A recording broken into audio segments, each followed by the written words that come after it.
来，小慧来，真棒啊！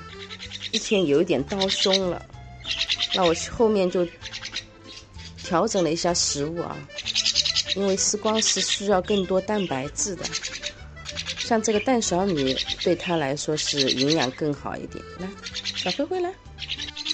现在食物调整以后，吃那个八哥鸟粮，然后再吃这个蛋小米，